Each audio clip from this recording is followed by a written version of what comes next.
Hello बच्चा लोग, कैसे हैं आप सब। तो आई होप कि आपने मेरा पहले वाला वीडियो जो डेमोक्रेसी के ऊपर मैंने बनाया था आपने वो देखा होगा, क्योंकि ये वाला जो वीडियो है ये उसी का कंटिन्यूशन है, उसका पार्ट 2 कह सकते हैं। तो हम पढ़ रहे थे 9th क्लास का डेमोक्रेसी चैप्टर। डेमोक्रेसी में हमने बहुत सारी चीज़ें देखी। ये पॉलिटिकल साइंस का पहला चैप्टर है 9th क्लास का। तो उसमें हमने डेमोक्रेसी क्या होती है देखी, हमने बहुत सारी कहानियाँ सुनी।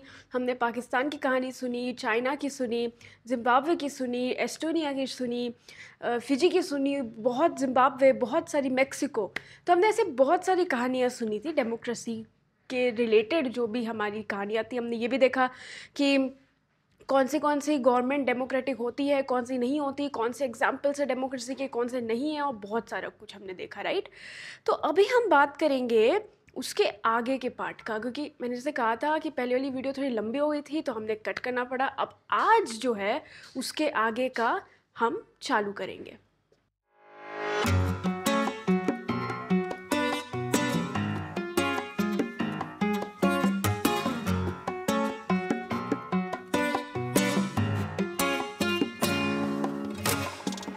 तो दोस्तों, पहले वाले वीडियो में मैंने बात की थी, लास्ट जो मेरा स्लाइड था मैंने उसमें बात की थी एक आइडियल डेमोक्रेसी के बारे में। तो जैसे मैंने पहले ही कहा था कि आइडियल डेमोक्रेसी तो ऐसे इतनी होती नहीं है। ये सिर्फ किताबों में, टेक्स्ट बुक्स में आइडियल, कोई भी चीज़ आइडियल या आइडियल डेमोक्रेसी अच्छी लगती है। तो आइडियल डेमोक्रेसी ऐसे तो हमारे पास नहीं होती है, होनी चाहिए, पर कुछ हमने कंडीशंस देखे थे आइडियल आइडियल डेमोक्रेसी के लास्ट वीडियो में, और वहाँ हमने स्टॉप किया था। तो आज हम देखते हैं उसके आगे कि a democratic government is expected to do what. एक जो डेमोक्रेटिक गवर्नमेंट होती है उससे क्या एक्सपेक्टेशंस होते हैं। सबसे पहले डेमोक्रेटिक गवर्नमेंट से एक्सपेक्टेशन ये रहता है कि it has to respect the minorities, यानी कि जो हमारी डेमोक्रेटिक गवर्नमेंट है वो माइनॉरिटीज़ हमारे कंट्री में जितनी भी होती हैं, कोई भी कंट्री में जो माइनॉरिटी क्लास होते हैं, जिनका पॉपुलेशन कम होता है, अल्पसंख्या के लोग उनको हम बोलते हैं हिंदी में, माइनॉरिटी क्लास को, जो भी माइनॉरिटी है उसकी रिस्पेक्ट करनी चाहिए गवर्नमेंट को। ये नहीं चलेगा कि हम उनकी रिस्पेक्ट ही ना करें, या फिर जैसे पहले वाली वीडियो में मैंने कहा था कि कुछ विमेन को अधिकार ही नहीं होते वोट करने के। तो ऐसे on the basis of anything आप डिस्क्रिमिनेट नहीं, भेदभाव नहीं कर सकते किसी भी माइनॉरिटी पे, और वो भी डेमोक्रेटिक गवर्नमेंट। गवर्नमेंट कैसे किसी चीज़ को बोल सकते हैं कि मैं तुम्हारी बात ही नहीं मानूंगी, ऐसे नहीं चलता है। दूसरी चीज़ जो गवर्नमेंट से एक्सपेक्टेड होती है वो ये होती है कि every major decision has to go through a series of constitutions. यानी कि जैसे कॉन्स्टिट्यूशन जो एक किताब है, रूल बुक है, जिसके दायरे में रह के ही आपको डिसीजंस लेने हैं किसी भी गवर्नमेंट को। तो मेजर डिसीजन अगर गवर्नमेंट लेती है तो उसको कॉन्स्टिट्यूशन के दायरे में ही रह के अपने डिसीजंस लेने रहते हैं। खुद से कोई भी चीज़ गवर्नमेंट डिसाइड नहीं कर सकती। अगर कोई चीज़ कॉन्स्टिट्यूशन में नहीं लिखी है तो अमेंड कर सकते हैं, पर आउट ऑफ बॉक्स जाके कुछ अलग ही सोचना और कोई और ही डिसीजन लेना जो किताब में लिखा ही नहीं है, वो नहीं कर सकती है गवर्नमेंट, एक डेमोक्रेटिक गवर्नमेंट। अच्छा, थर्ड पॉइंट है कि every office bearer has a certain rights and responsibilities assigned by the constitution and the law. तो हम जितने भी सारे सदस्य हैं, हम सभी को एक पर्टिकुलर लॉ, कुछ रिस्पॉन्सिबिलिटी, कुछ राइट्स होते हैं जो असाइन किए जाते हैं सारे ही लोगों को। हम देखे जाए तो हमारे सबके पास कुछ अधिकार होते हैं। कल को अगर कुछ हो गया तो अगर हमें अपने अधिकार मालूम है तो हम अपना पक्ष या अपना तर्क रख सकते हैं सामने, गवर्नमेंट के सामने, पुलिस के सामने, जो भी लॉ मेकर्स हैं उन सबके सामने हम अपना तर्क रख सकते हैं अगर हमें हमारे राइट्स मालूम हो। इसीलिए हम लोग ये चीज़ स्कूल में सीख रहे हैं, ताकि हमें अपने राइट्स मालूम हो, हम आगे एक इन्फॉर्म डिसीजन ले पाएँ और अपने लिए हम खड़े हो पाएँ। तो अगर एक सिटीज़न या कोई भी जो लोग हैं, लोकतंत्र में जितने भी लोग आते हैं, उनके अगर राइट्स हैं तो गवर्नमेंट उनके राइट्स को कॉन्स्टिट्यूशन के इसमें जो लिखे हुए हैं उसका पालन नहीं करना, ऐसा गवर्नमेंट नहीं कर सकती। उनको पालन करना ही पड़ेगा, राइट्स के खिलाफ जाके कोई बात नहीं कर सकता। फिर each of these is accountable not only to the people but also to other officials. यानी कि जैसे मैंने कहा था कि डेमोक्रेटिक गवर्नमेंट अच्छी है क्योंकि वो अकाउंटेबल है, वो रिस्पॉन्सिबल है। अगर वो कोई डिसीजन लेती है तो डिक्टेटर की तरह नहीं करती है कि मेरी मर्जी है इसलिए मैंने डिसीजन लिया। जैसे डिक्टेटर्स पाकिस्तान में हमने कहा था पूरा कॉन्स्टिट्यूशन बदल देता है, ऐसे नहीं हो सकता। कॉन्स्टिट्यूशन के दायरे में रह के बात करते हैं और अकाउंटेबल होते हैं, रिस्पॉन्सिबल होते हैं अगर कोई डिसीजन लिया है तो इसलिए जो हमारी गवर्नमेंट है ये सिर्फ लोगों के लिए ही नहीं, बाकी भी जो ऑफिशियल्स हैं जो गवर्नमेंट में काम करते हैं, सरकारी नौकरी जितने भी लोग करते हैं, उनके लिए भी अकाउंटेबल होते हैं कोई भी डिसीजन मेकर्स जो होते हैं जिन्होंने डिसीजन लिया होता है। तो यहाँ तक तो हमने देख लिया कि भाई democratic government is expected to do these things, है ना, लोग तो भाई ये एक्सपेक्ट करते हैं। अब आगे हम बात करते हैं, एक काइंड ऑफ पार्ट 2 ही है ये किताब में भी, कि वाई डेमोक्रेसी। यहाँ तक तो हमने देख लिया भाई डेमोक्रेसी क्या होती है और उस पर सारी कहानियाँ भी देखी। अब हम देखेंगे कि क्या होती है तो समझ गए, पर क्यों चाहिए डेमोक्रेसी, चाहिए ही क्यों भाई। ठीक है हमने समझ लिया, पर बाकी फॉर्म्स ऑफ गवर्नमेंट भी तो अच्छा है। अब जैसे कुछ लोगों के दिमाग में आ सकता है कि डिक्टेटरशिप, मोनार्की, इन सब में डिसीजंस बहुत फास्ट होते हैं, डेमोक्रेसी में कितना टाइम लग जाता है कोई डिसीजन आने में। तो प्रो एंड कॉन तो है, पर फिर भी देश यहाँ धरती के सबसे ज़्यादा देश आज डेमोक्रेटिक क्यों होना चाहते हैं। तो वाई डेमोक्रेसी, डेमोक्रेसी क्यों, ठीक है, उसके बारे में हम बात करेंगे। पर डेमोक्रेसी क्यों अच्छी है उससे पहले हम देख लेते हैं कुछ ऐसे आर्ग्यूमेंट्स जो कि डेमोक्रेसी के अगेंस्ट बात करते हैं कि नहीं हमें डेमोक्रेसी नहीं चाहिए। पहले हम नेगेटिव सोचेंगे, उसके बाद ही जाके हम पॉजिटिव सोचेंगे, है ना। पहले कोई प्रॉब्लम आती है फिर उसका सोल्यूशन ढूंढते हैं, राइट। तो पहले हम आर्ग्यूमेंट्स अगेंस्ट डेमोक्रेसी देखते हैं कि डेमोक्रेसी के खिलाफ कौन से आर्ग्यूमेंट्स हैं। तो डेमोक्रेसी के खिलाफ कुछ ऐसे आर्ग्यूमेंट्स हैं। सबसे पहले लोगों का ये मानना है कि भाई डेमोक्रेसी में leaders keep changing which leads to instability. हमें भी मालूम है 5-5 साल में लीडर्स बदल जाते हैं, प्राइम मिनिस्टर बदले हैं, प्रेसिडेंट बदल जाते हैं डेमोक्रेटिक गवर्नमेंट में। तो उस चक्कर में लीडर्स बदल जाते हैं तो इंस्टेबिलिटी आ जाती है। अच्छा कोई डिसीजन या कोई योजना या कोई ऐसी चीज़ जो कि पुरानी गवर्नमेंट लेके आई है और अगर नई गवर्नमेंट आ गई, नई पार्टी ही आ गई, तो फिर हाँ लोग भी सोचेंगे कि फिर पुराने वाले डिसीजन का क्या, पुरानी वाली योजना अभी भी चलेगी या नहीं चलेगी। तो इस तरीके के थोड़े से इंस्टेबिलिटी भी आ जाती है क्योंकि लीडर्स बदलते रहते हैं डेमोक्रेटिक गवर्नमेंट में। दूसरी बात यह है कि democracy is all about political competition and power play and no morality.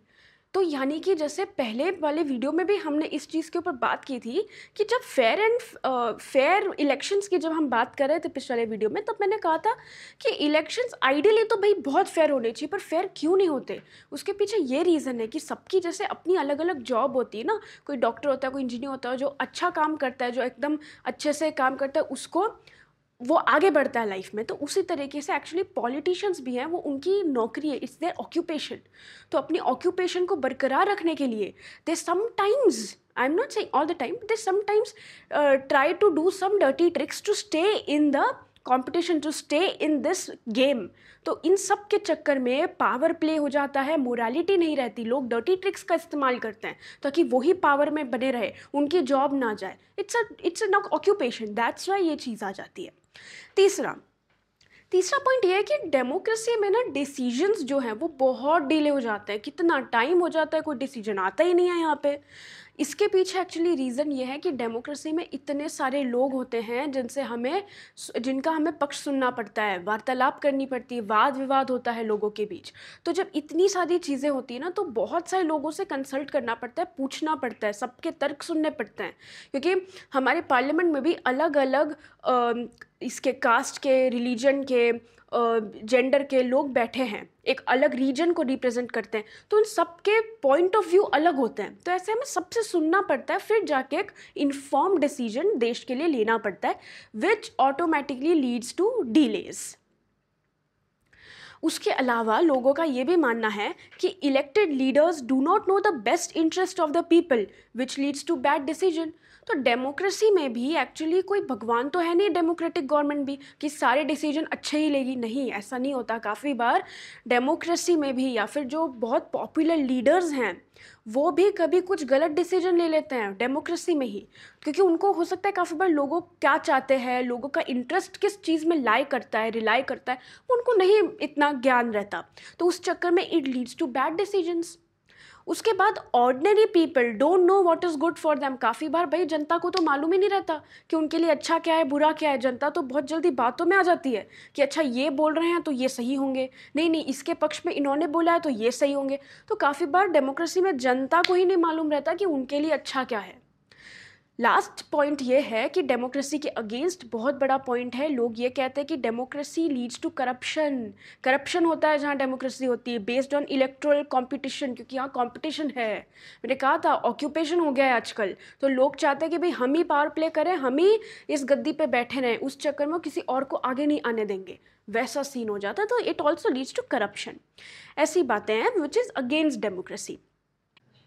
तो अभी तक हमने जो चीज़ें देखी जो कि डेमोक्रेसी के खिलाफ थी, उससे हमें क्या समझ आता है? तो डेमोक्रेसी के खिलाफ जो हमने पक्ष सुने, उससे हमें ये समझ आता है कि डेमोक्रेसी एक मैजिक सल्यूशन नहीं है किसी भी कंट्री के प्रॉब्लम्स का समाधान ढूंढने के लिए। वो कोई मैजिक वैंड नहीं है, मैजिक सल्यूशन नहीं है। दूसरा, it has not ended poverty in many countries. Democracy आने से अगर वो एक मैजिक सोल्यूशन होता कि भाई सारे के सारी प्रॉब्लम्स ही ख़त्म हो जाएंगी किसी कंट्री से, तो ऐसे तो इंडिया में गरीबी कब की ख़त्म हो जाती।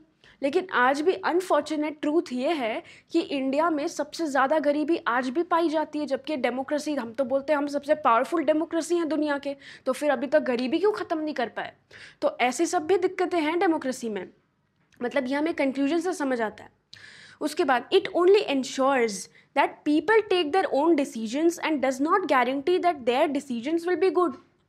इसका मतलब ये कि लोगों से पक्ष तो सुना जाता है कि भाई लोग क्या चाह रहे हैं, पर ये भी नहीं पता कि वो जो लोग चाह रहे हैं वो सही होगा, गलत होगा, या डिसीजंस जो है वो सही होंगे या गलत होंगे। लोग जो चाह रहे हैं उस हिसाब से काफ़ी बार चीज़ें हो जाती है, क्योंकि पहले हमने देखा ना अगेंस्ट डेमोक्रेसी वाले आर्ग्यूमेंट्स में कि sometimes ordinary people doesn't know what they want. इस चक्कर में और बात ये है इसमें कि people make mistakes and involving people in decision making leads to delay. तो जैसे हमें मालूम है कि ordinary people do not know what they want या what is right for them, तो ये भी दिक्कतें आ जाती हैं।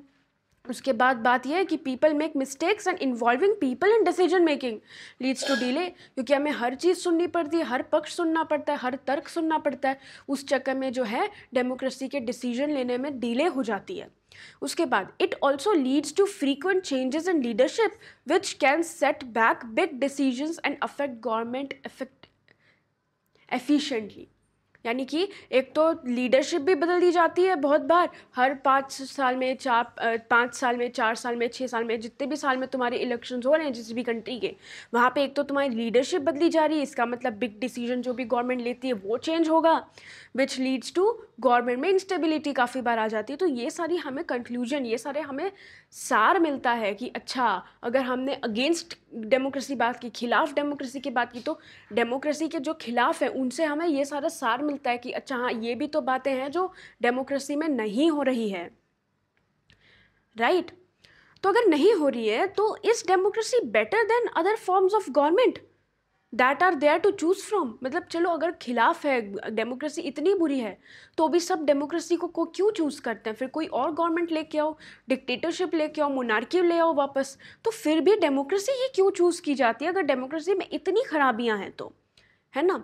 तो इससे हम बात मानते हैं, मतलब ये क्वेश्चन समझने के लिए हम बात करते हैं दो अगेन कहानियों की। तो ये कहानी आ जाती है पहले इंडिया की और दूसरी चाइना की। इन दोनों को हम कंपैरिजन या कंपैरेटिव स्टडी के हिसाब से बात करते हैं।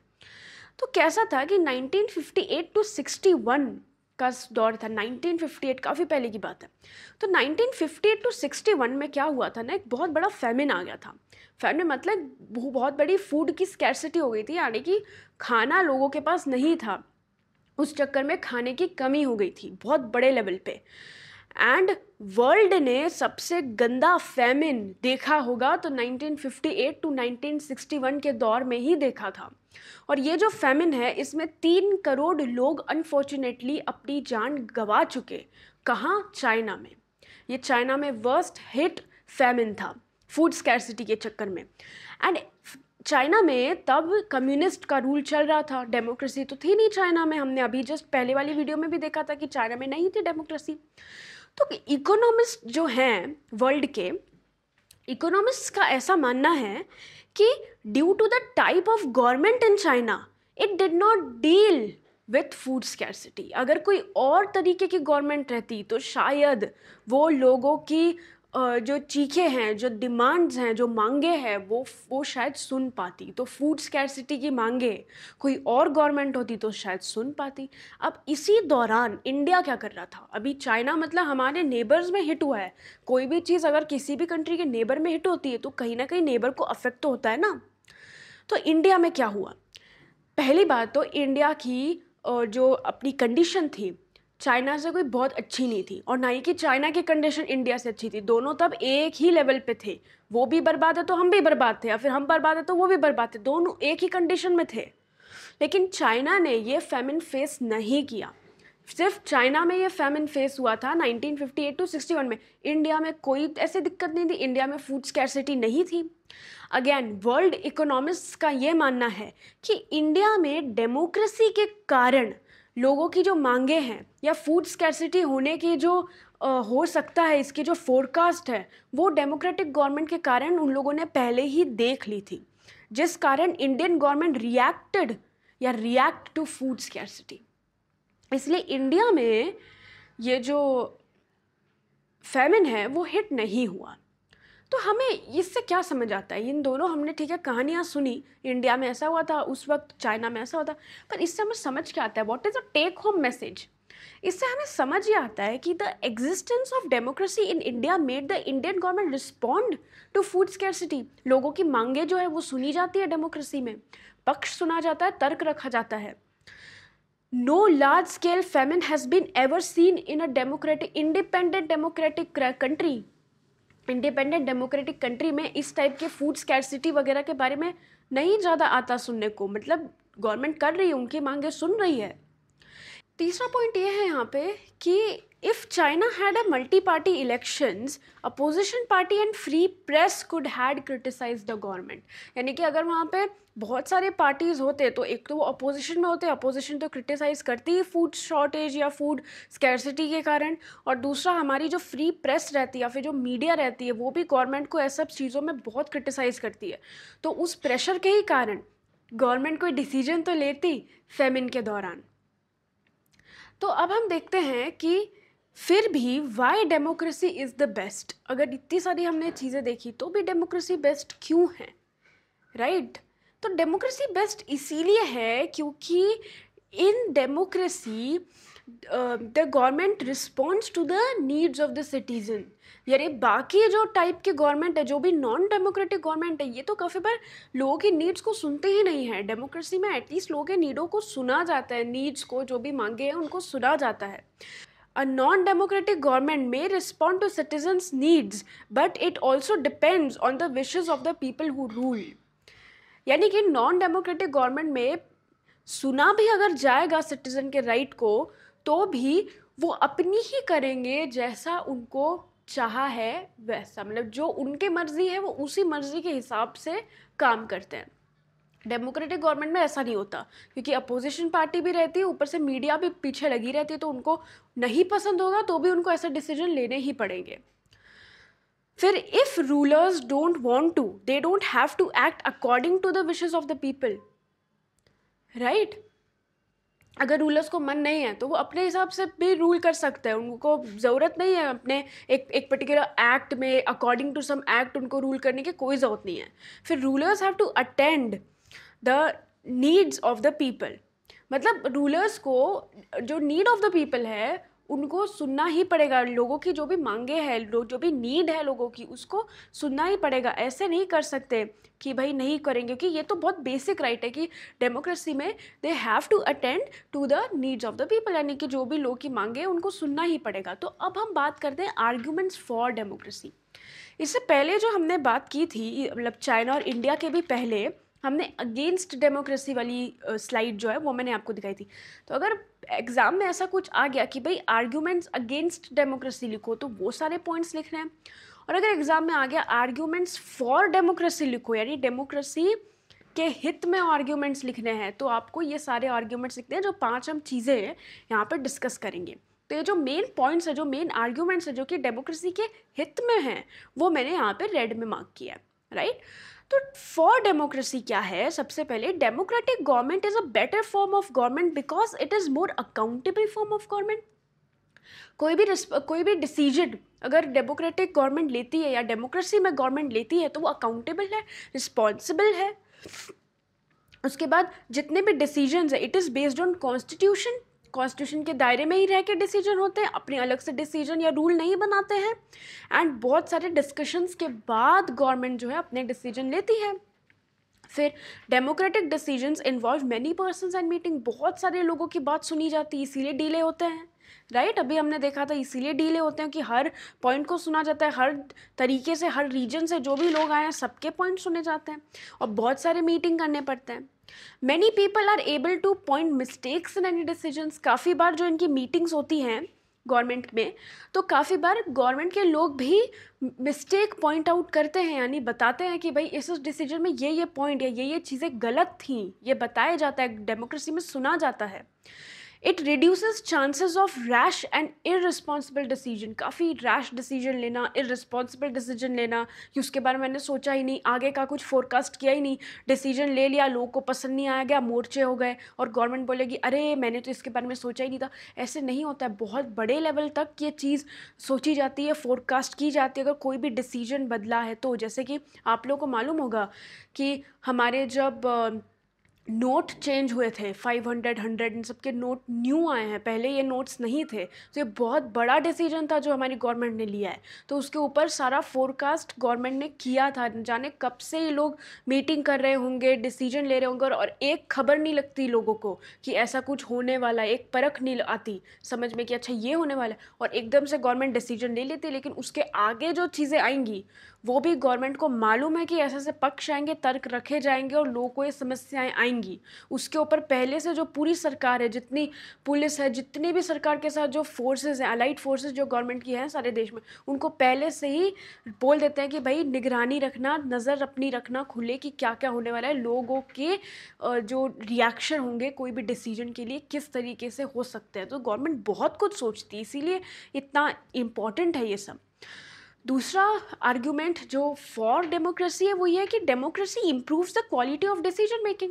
जैसे अभी वाले पहले पॉइंट पे हमने देखा कि डिसीजन लेने से पहले बहुत सारी चीज़ों के बारे में सोचा जाता है, लोगों से मिला जाता है, लोगों की राय सुनी जाती है, कंसल्ट किया जाता है, तो it automatically leads to a quality decision. कोई भी ऐसे इरैशनल डिसीजन, बेकार डिसीजन जो लोगों के हित में ही नहीं है या फिर कंट्री को आगे नहीं बढ़ाएगा, ऐसा डिसीजन नहीं लेते हैं। हमेशा डिसीजन में क्वालिटी होती है जो डेमोक्रेटिक गवर्नमेंट डिसीजन लेती है। थर्ड पॉइंट यह है कि democracy provides a method to deal with differences and conflicts, यानी कि जितने भी डिफरेंसेस वगैरह हैं अपने लोगों के बीच, डेमोक्रेसी के पास एक मेथड होता है, एक ऑल्टरनेटिव रहता है to deal with differences and conflicts. For example अभी नेशन लेवल में अगर बात करें तो सबसे best example of differences and conflicts India ही है, अपना ही देश है, क्योंकि इंडिया में बहुत सारे अलग ओपिनियंस हैं, बहुत सारे अलग इंटरेस्ट्स हैं लोगों के, because people here belong to different caste, religion, background, region और जेंडर।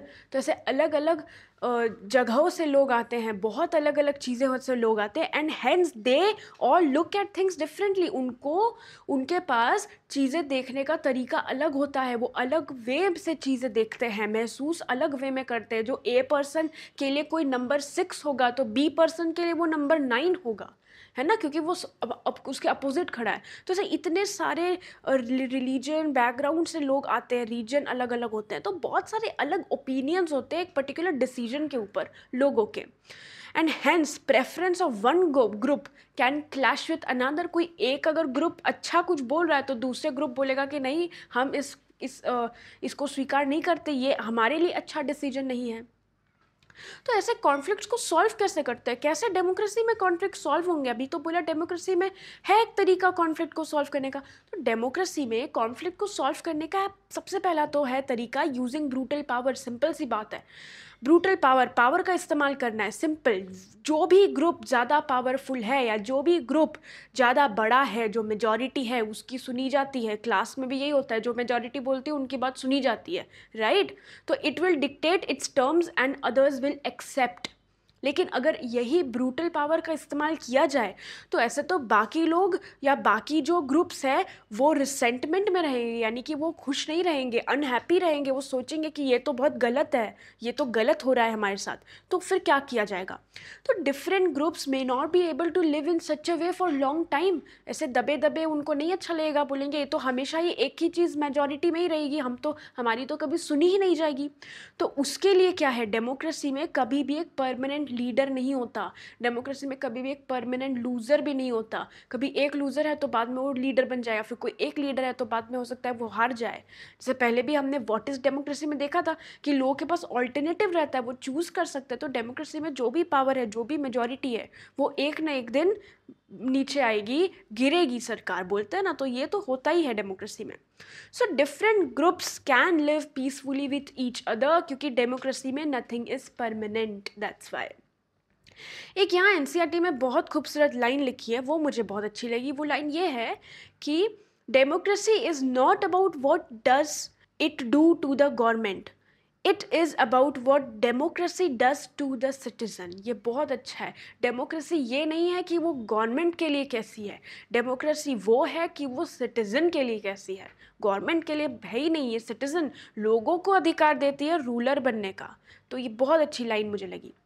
चौथा पॉइंट आर्ग्यूमेंट फॉर डेमोक्रेसी है कि democracy enhances the dignity of its citizen, यानी कि डेमोक्रेसी में प्रिंसिपल जो है डेमोक्रेसी का वो ये है कि पॉलिटिकल इक्वालिटी होनी चाहिए। जिस भी कस्बे से, जिस भी मोहल्ले से लोग आ रहे हैं, जिस भी रीजन से आ रहे हैं, उन सबको इक्वालिटी मिलनी चाहिए। यहाँ पे सबका हक सुना जाएगा, तर्क सुना जाएगा और सबको वोट करने का भी अधिकार मिलेगा। ऐसे नहीं होगा कि किसी की बात नहीं सुनी जाएगी।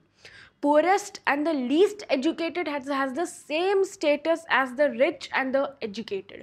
कोई अगर बेचारा नहीं पढ़ा लिखा है तो उसकी भी सुनी जाएगी, कम से कम वो 18+ है, उसको बाकी चीज़ों का तजुर्बा है। ऐसा नहीं है कि जो एजुकेटेड है उसी को सब आता है। जो अनएजुकेटेड है काफ़ी बार उन लोगों को एजुकेटेड लोगों से ज़्यादा चीज़ें मालूम रहती हैं, क्योंकि वो फील्ड में रहते हैं।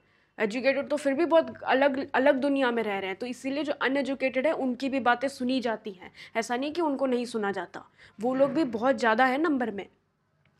People are not subject to the rulers, they are the rulers. हम कोई किसी राजा की प्रजा नहीं हैं, हम खुद यहाँ डेमोक्रेसी में राजा हैं। When rulers make mistakes, they are responsible for the conduct। अगर डेमोक्रेसी में कोई भी पार्टी ने या कोई भी गवर्नमेंट ने अगर कोई मिस्टेक कर दिया, कोई डिसीजन गलत है, तो वो अकाउंटेबल होता है, रिस्पॉन्सिबल होता है। पहले भी हमने देखा था राइट कि डेमोक्रेसी अकाउंटेबल गवर्नमेंट है। फिफ्थ पॉइंट ये है कि democracy allows to correct its own mistakes. अगर कल को कोई मिस्टेक हो गया है कोई, या फिर गलत डिसीजन हो गया है, तो डेमोक्रेसी अलाउ करती है अपना मिस्टेक सुधारने के लिए। In democracy, there is no guarantee that mistakes cannot be made। Actually, कोई भी फॉर्म ऑफ गवर्नमेंट ये तो बता ही नहीं सकते कि भाई हम मिस्टेक ही नहीं करेंगे, कोई मिस्टेक हमसे नहीं होगी, हम बहुत यूटोपियन सोसाइटी जैसे रहेंगे। यूटोपिया मतलब, या यूटोपियन सोसाइटी मतलब जहाँ एकदम हेवन जैसा हो कि भाई धरती पे तुम जन्नत ले आओ। ऐसा तो पॉसिबल नहीं, भाई धरती अलग अलग दुनिया है, यहाँ पे कैसे तुम जन्नत लेके आओगे? तो मिस्टेक्स तो हो ही जाएंगी हर जगह, कोई भी गवर्नमेंट ये गारंटी नहीं देती है। लेकिन डेमोक्रेसी में मिस्टेक्स बहुत ज़्यादा लंबे अरसे तक हिडन भी नहीं रहते, छुपे नहीं रहते हैं, लंबे अरसे तक छुपे नहीं रहते, वो दिख जाते हैं। There is a space for public discussion, क्योंकि यहाँ पे स्पेस दिया जाता है, लोगों को हक दिया जाता है कि वो डिस्कस करे। अगर गवर्नमेंट ने कुछ गलत किया तो अपने पॉइंट रखो, डिस्कस करो बैठ के यहाँ पे, और करेक्टिव मेजर्स या जो सल्यूशंस हैं उसकी भी बात करो। सिर्फ प्रॉब्लम्स बात करने से कुछ नहीं होता है, आपको सल्यूशन भी तो बताना पड़ेगा। प्रॉब्लम्स बात करने को वेंटिंग आउट कहते हैं, हमें वेंट आउट नहीं करना है, हमें सल्यूशन ढूंढना है अगर ऐसा कुछ हो गया है तो। Rulers must change their decisions और the rulers will be changed. ये भी बहुत अच्छी लाइन है, बहुत पावरफुल लाइन है कि रूलर्स को अपना डिसीजन समय के अनुसार बदलना पड़ेगा। अगर रूलर्स ने नहीं बदला है तो फिर रूलर्स खुद बदल जाएंगे। ये डेमोक्रेसी में है। फॉर एग्जाम्पल, बहुत पहले की अगर बात हम देखें तो जो औरतें होती हैं, जो डॉटर्स होती हैं, स्पेशली बेटियां जो होती हैं, उनको पहले घर में प्रॉपर्टी मिलती ही नहीं थी। और इस चक्कर में लोगों ने बहुत गलत इस्तेमाल भी उठाया है औरतों का, उठाया, ये फैक्ट है। कितना भी आजकल मजाक उड़ा लो, जो भी बोल लो, पर द फैक्ट वोंट चेंज। इसीलिए लोगों ने, औरतों ने और बाकी भी लोगों ने आवाज़ उठाई कि डॉटर्स को भी प्रॉपर्टी में राइट मिलना चाहिए, क्यों नहीं मिलना चाहिए। कितना गलत होता था कि सिर्फ मतलब भाई को प्रॉपर्टी मिल जाती है और फिर बाद में और लड़कियों को प्रॉपर्टी नहीं मिलती। तो इस तरीके के बहुत से केसेस इंडिया में हो चुके हैं पास्ट में।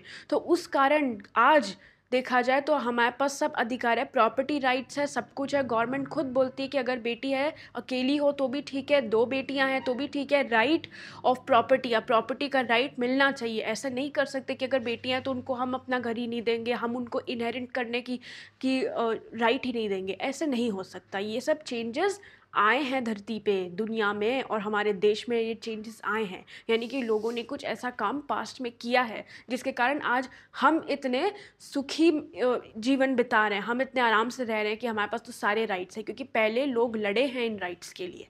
तो इसीलिए डेमोक्रेसी जो है इतनी इम्पॉर्टेंट है। पर अब हम बात कर लेते हैं ब्रॉडर मीनिंग ऑफ डेमोक्रेसी क्या है। ये सब तो हमने किताबों की बात कर ली, टेक्स्ट बुक्स के सोल्यूशंस देख लिए, प्रॉब्लम्स देख लिए, टेक्स्ट बुक्स की डेफिनेशन देख ली, पर एक ब्रॉडर मीनिंग क्या है, और भी बड़े लेवल में अगर देखा जाए तो डेमोक्रेसी का मीनिंग क्या है, वो जानने से पहले हम पहले एक चीज़ देख लेते हैं कि 2 तरीके की डेमोक्रेसी होती है। There are 2 types of democracy. First है रिप्रेजेंटेटिव डेमोक्रेसी, दूसरी है डायरेक्ट डेमोक्रेसी।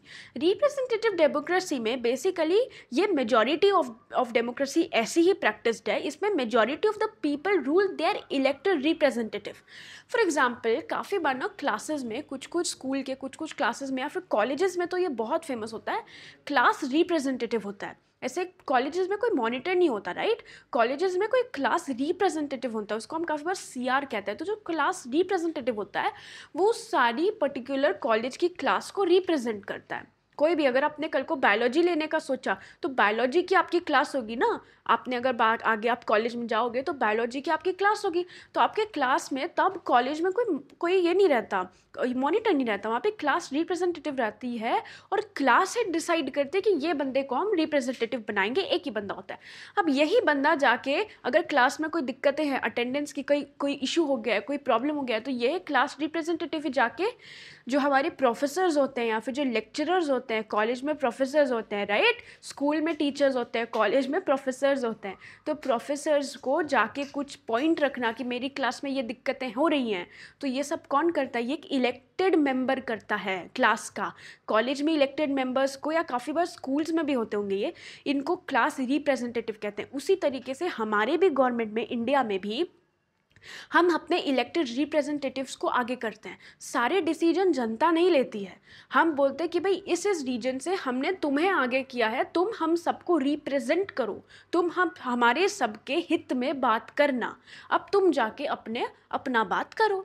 ये है representative democracy, right. Class representative या फिर मॉनिटर भी इसी तरीके के होता है वैसा, पर मॉनिटर में थोड़ा सा फ़र्क है, राइट। मॉनिटर जो है वो थोड़े से टीचर्स के काफ़ी बार चमचे भी रहते हैं, लेकिन क्लास रिप्रेजेंटेटिव कॉलेज में ऐसे नहीं रहते, वो कॉलेज के बच्चों के तरफ से बात करते हैं क्लास रिप्रेजेंटेटिव्स।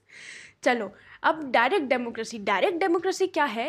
इट इज़, एक तो बहुत माइनॉरिटी में फॉलो की जाती है, मेजरली प्रैक्टिस नहीं है ये, क्योंकि यहाँ पे हर एक सिटीज़न का वोट लिया जाता है, सुना जाता है, और उसका वोट इम्पॉर्टेंट होता है डिसीजन में। भाई ये कैसे पॉसिबल है? इंडिया की जनता देखो कितनी, इसका मतलब हर एक इंसान जो उस रीजन में है उन सब से खुद पर्सनली पूछा जाएगा कि तुम स्वीकार करते हो इस चीज़ को, तुम स्वीकार करते हो।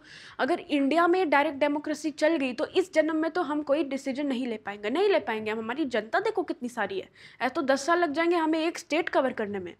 तो ये बहुत कम देशों में, बहुत ही कम, जब 100 लोगों की पॉपुलेशन होगी वहीं पे पॉसिबल है ये। तो डायरेक्ट डेमोक्रेसी तो इतनी पॉसिबल नहीं है। अगर हम कंट्री लेवल में बात करें, तो नेशन लेवल में बात करें, तो रिप्रेजेंटेटिव डेमोक्रेसी ही हर जगह देखने को मिलती है। Majority in countries we call democracy all the people just do not rule, right. Representative democracy में लोगों को नहीं इतना होता कि भाई मैं आता हूँ, मैं बताता हूँ क्या करना है। नहीं, लोग अपने रिप्रेजेंटेटिव आगे करते हैं, कहते हैं तुम डिसीजन लो मेरे लिए, मुझे अपना काम करने दो भाई। ऐसे तो फिर सारे लोग अगर पॉलिटिशियंस बन जाएंगे तो फिर बाकी देश कैसे चलेगा, बाकी बिजनेसेस, बाकी व्यापार। तो इसीलिए even the majority does not rule directly, majority of people rule through their elected representatives. अब ये सवाल आएगा कि why representative form of democracy in a nation होनी चाहिए। वो इसलिए होनी चाहिए क्योंकि democracy involves a large number of people that it is physically impossible for them to sit together and take collective decision. अरे सारे लोगों को अगर पूछा जाएगा तो एक तो टाइम बहुत ज़्यादा लगेगा, इतना टाइम किसी के पास नहीं है, और लोग भी बहुत ज़्यादा इंटरेस्टेड नहीं रहते आने में। The citizen does not have time not desire all skills to take part in the decision. तो ये दो कारणवश है कि रिप्रेजेंटेटिव फॉर्म ऑफ गवर्नमेंट जो है या रिप्रेजेंटेटिव फॉर्म ऑफ डेमोक्रेसी जो है वो नेशन के लिए ज़्यादा अच्छी है रैदर देन डायरेक्ट डेमोक्रेसी। अब यहाँ पे जो एक बात आती है, आपके टेक्स्ट बुक में एक ना कुछ लाइंस दी हैं, वो बहुत अच्छी दी है, पेज नंबर 14 में है ऊपर, ये इटैलिक्स में लिखा गया है फर्स्ट पैरा के इसमें पास में, कि we are a very democratic family, whenever a decision has to be taken we all sit down and arrive at a consensus. My opinion matter as much as my father's। और दो points भी आगे और explain किए। तो ये जो चीज़ आप देख रहे हो ना कि आपके परिवार में अगर कोई ऐसी चीज़ें हो रही है कि भाई आप सबको कोई कहीं खाना खाने जाना है और आप सबके बात सुनते हो, सबका तर्क सुनते हो कि आपको कहाँ जाना है, मुझे यहाँ जाना है, आपके भैया ने क्या बोला, आपकी बहन ने क्या बोला, आप सबकी बात सुनते हो, फिर बोलते हो कि ठीक है चलो मेजॉरिटी ये बोलते तो यहाँ चलते हैं, या पिछले बार हम यहाँ गए थे मेजॉरिटी बोल रही है लेकिन फिर भी मम्मी अभी कोई तीसरी जगह बोल रही है तो हम वहाँ चलते हैं, या फिर ऐसी सब जो चीज़ें। तो ये क्या है, एक्चुअली हम रियल लाइफ में भी डेमोक्रेसी का उपयोग करते हैं। ये जो हम काफ़ी बार घर पे करते हैं चीज़ें, ये भी डेमोक्रेसी होती है। आगे आपको कोई बाइक लेनी है सपोज़, ठीक है, लड़के अगर हैं उनको बाइक लेनी है, या फिर लड़कियां भी आजकल चला रही हैं उनको कोई कार लेनी है, तो काफ़ी बार होता है ना हम अपने भाई बहन से पूछते हैं कि यार मुझे ये लेना है, मैं किस टाइप की कार लूँ बताओ, मैं किस टाइप की बाइक लूँ, इस बाइक में ये क्वालिटी है, उस बाइक में ये क्वालिटी है। तुम काफ़ी बार अपने दोस्तों से पूछते हो कि हम ये ले कि वो ले, हम पॉइंट्स डिस्कस करते हैं, कंपैरिजन करते हैं, कंपैरेटिव स्टडी करते, इतनी सारी चीज़ें हम करते हैं, जबकि देखा जाए तो अरे हाँ नॉर्मल दोस्तों से बात ही तो कर रहे थे, है ना। लेकिन ये भी एक डेमोक्रेसी है। तो एक्चुअल लाइफ में भी हम डेमोक्रेसी जो है वो हम करते हैं। Even in real life we sometimes do participate in democratic decisions, और हम भी डेमोक्रेसी करते हैं। अब एक ब्रॉडर मीनिंग ऑफ डेमोक्रेसी क्या हो? ब्रॉडर मीनिंग ऑफ डेमोक्रेसी यही होता है कि democratic decision involves consultation with the consent of all those who are affected by the decision. कहीं खाना खाने जाना है, बाइक लेनी है, कार लेनी है, घर लेना है, ये सारी चीज़, अच्छा सब्जेक्ट लेना है, घर वर तो छोड़ो, अभी आपको 10th के बाद सब्जेक्ट की बात की जाएगी कि सब्जेक्ट कौन सा लेना है आपको, पीसीबी, पीसीएम, आर्ट्स में जाना है, ह्यूमैनिटीज़ लेनी है, कॉमर्स लेना है, क्या तो ये सब चीज़ें आप पूछते हो ना लोगों से। आप खुद का तो डिसीजन लेते हो, ऑब्वियसली डिसीजन खुद का होना ही चाहिए पर्सनल लाइफ में, बट आप काफ़ी बार पूछते भी हो लोगों से, तो ये भी एक डेमोक्रेटिक डिसीजन आप रोज़मर्रा की ज़िंदगी में लेते हो। उसके बाद those not in power have the same say in taking the decisions as those who are in power. In power यानी कि पर्सनल लाइफ में डिसीजन लेने के इन पावर आप खुद हो। हम खुद के डिसीजंस खुद लेते हैं, लेकिन जो डिसीजन नहीं लेता है वो तक हम काफ़ी बार हमें बताता है कि यार तू ऐसे मत कर, तू ऐसे कर। दोस्त बोलते हैं, भाई बहन बोलते हैं। तो नॉर्मल लाइफ में भी एक्चुअली डेमोक्रेसी होती है, and it can apply to government and family and even in organizations। what organizations? आप सोसाइटीज़ में रहते हो, कॉर्पोरेट सोसाइटी होती हैं, राइट अगर कोई सोसाइटी में रहता है, काफ़ी बार अपने जो घर के आजू बाजू सारे घर हैं वो लोग डिसीजन लेते हैं। कभी घर के आजू बाजू खुदाई चल रही हो और सब लोगों को दिक्कत आ रही हो, नेबर्स को, तो आपके पापा मम्मी जाते होंगे सारे ओनर्स से मिलने और बोलेंगे कि हम इन लोगों को, म्यूनसिपाल्टी को बोलेंगे कि यहाँ पे खोदना बंद करो, है ना। ये सब कितनी नॉर्मल चीज़ें हम एक्चुअली रोज़ देखते हैं। ये भी डेमोक्रेटिक फॉर्म ऑफ डिसीजंस होते हैं।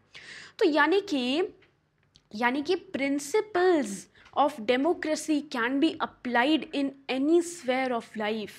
और यही रीज़न है डेमोक्रेसी चैप्टर पढ़ने का, कि डेमोक्रेसी के जो प्रिंसिपल्स हैं वो हमें सिर्फ पढ़ना ही नहीं है, अपने एक्चुअल हमारी ज़िंदगी में भी इनको अप्लाई करना है। तो why do we value democracy so much? We value democracy because it enables us to जज an existing democracy and identify its weakness. जैसे कि अगेंस्ट डेमोक्रेसी आर्ग्यूमेंट्स हमने देखे, डेमोक्रेसी के खिलाफ भी लोग बोलते हैं। वो इसलिए बोलते हैं क्योंकि हम आइडेंटिफाई करते हैं उसके वीकनेस, एंड एग्जिस्टिंग डेमोक्रेसी की भी उनको भी हम जज करते हैं, ताकि डेमोक्रेसी आगे जाके और अच्छी बने। It helps in distinction between a minimal democracy and a good democracy. A good democracy और एक just है नाम की democracy है तो ये सही हमें समझाता है कि सिर्फ किसी कंट्री में नाम की डेमोक्रेसी है या फिर एक गुड डेमोक्रेसी चल रही है. इवन सोसाइटीज़ में भी, ऑर्गेनाइजेशंस में, कंपनी में, स्कूल्स में, कॉलेजेस में, आपके फ्रेंड सर्कल में, हर जगह डेमोक्रेसी चलती है. आपको खुद समझ आएगा कि यार मेरा तो डिसीजन कुछ और था लेकिन उस बंदे के कारण मैंने अपना डिसीजन बदल दिया, तो ये सिर्फ एक डेमोक्रेसी थी, minimum democracy. It was not a good democracy अगर आपके ऊपर कोई डिसीजन फोर्स किया जाता है तो. Democracy can apply to many spheres of life and can take many forms. तो हमारा यहाँ पे मेन फोकस क्या होना चाहिए? हमारा मेन फोकस ये होना चाहिए इस बात को समझने का कि there can be various ways of taking a decision in a democratic manner. कोई भी डिसीजन अगर आपको लाइफ में भी लेना है तो उसके बहुत सारे फेजेस होते हैं. अगर आपको डेमोक्रेटिक डिसीजन लेना है तो हमेशा अपनी अपनी करना ये सही नहीं होता है.